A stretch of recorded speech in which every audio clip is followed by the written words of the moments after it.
Ya, selamat pagi rekan-rekan, teman-teman, ibu bapak sekalian dan hadirin. Saya akan bicara hari ini tentang pisang. Iya. Eh, Siapa yang sarapan hari ini makan pisang?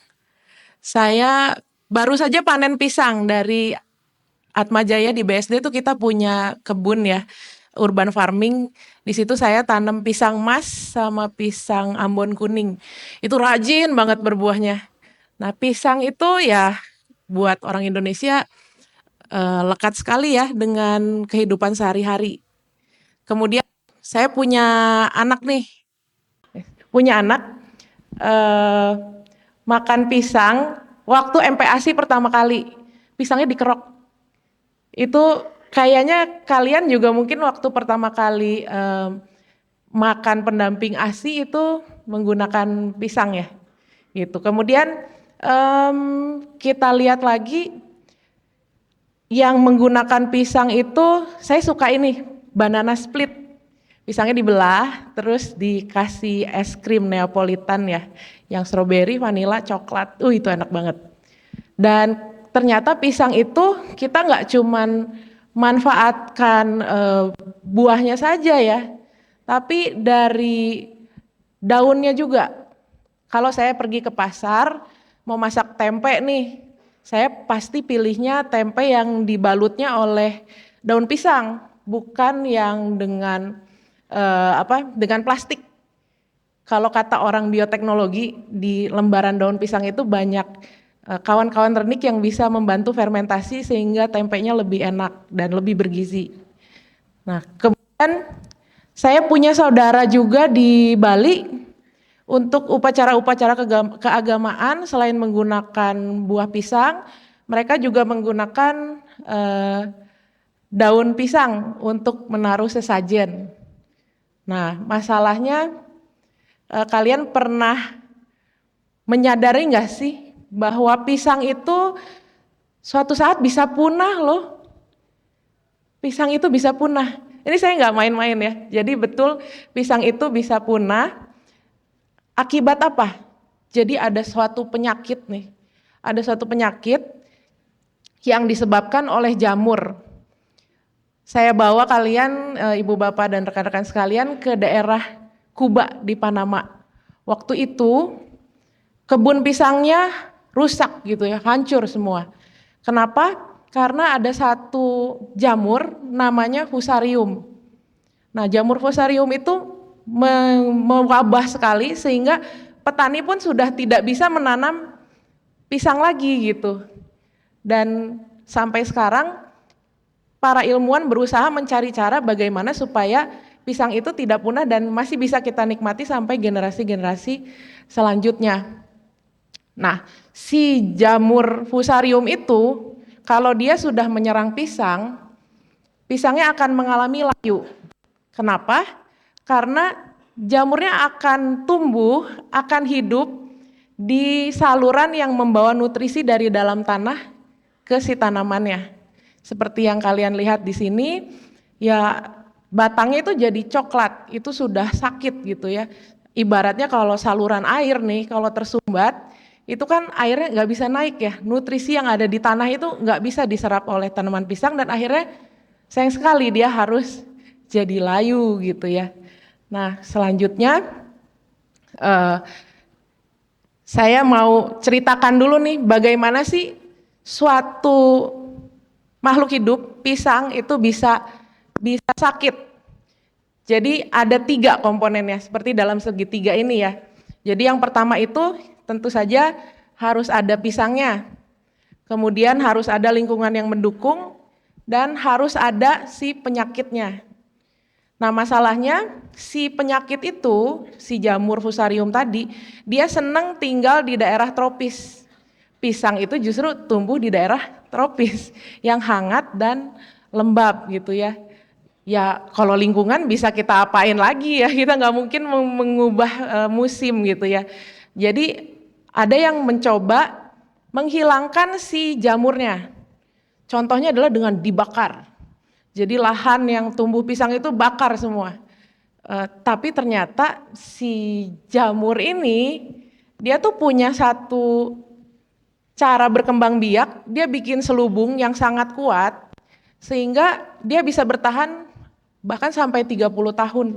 Nanti ketika kondisinya sudah oke lagi, itu si jamurnya bisa berkembang biak lagi dan menginfeksi kalau di situ ada pisang lagi gitu. Jadi gimana ya cara yang lain? Nah waktu saya studi S3 bersama dengan tim, itu kita mencoba mencari alternatif lain adalah dengan meningkatkan sistem imun dari pisangnya itu sendiri. Kok tanaman punya sistem imun sih? Kayak hewan aja ya. Kita kalau manusia nih, manusia sistem imunnya ditingkatkan dengan apa? Disuntik vaksin ya. Nah ternyata tanaman itu juga bisa kita dalam tanda kutip vaksin. Bisa kita vaksin. Yang bisa meningkatkan sistem imun dari si tanaman itu adalah kawan-kawan renik. Bakteri-bakteri baik yang ada di dalam tanah. Nah bagaimana caranya untuk mencari kawan-kawan renik itu? Jadi kita melakukan suatu perjalanan mencari ya ibaratnya kalau si pisang itu adalah putri, seorang putri yang harus dilindungin, terus si jamurnya itu adalah penjahat yang bisa menyakiti si putrinya. Nah ini kita mau cari pangerannya nih. Pangerannya yaitu si bakteri baik. Bagaimana tim peneliti itu mencari pangeran, itu saya pergi bersama tim jalan-jalan ke beberapa lokasi di Pulau Jawa, di Pulau Bali, di dataran rendah, di pinggir pantai, di dataran sedang dan dataran tinggi. Nah, sama seperti mencari jodoh ya, pasti ada kriterianya dong. Nah, kita cari pangeran bakteri yang ada di tanaman yang bisa bikin tanamannya sehat. Gimana caranya?